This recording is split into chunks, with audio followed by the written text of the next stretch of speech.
We were speaking in the Course on Humility that when we say, I did it, that's false ego.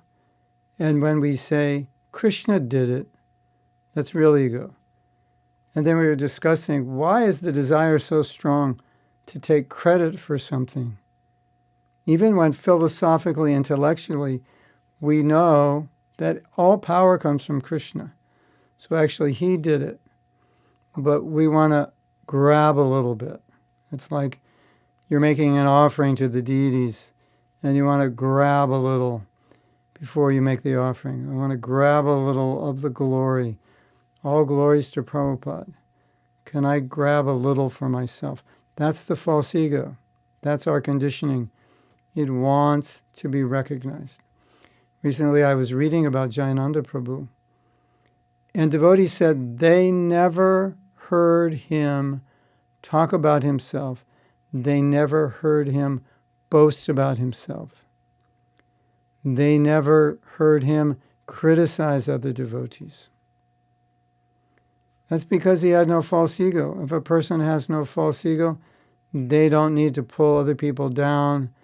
They don't need to tell you how great they are.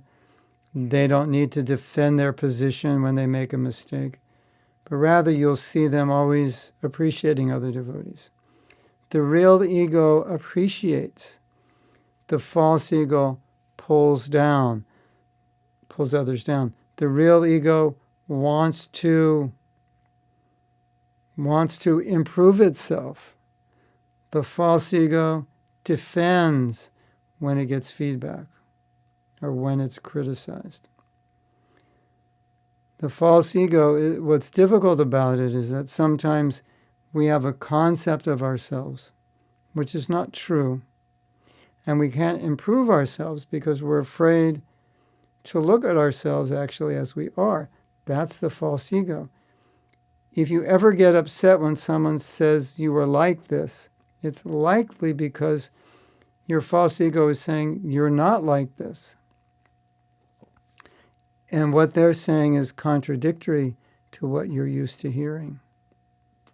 Or it's not what you're used to hearing, but contradictory to what you believe yourself to be. And so this doesn't align with it, so you reject it. That's all false ego stuff. Spiritual life is not about false ego stuff. It's about real ego stuff.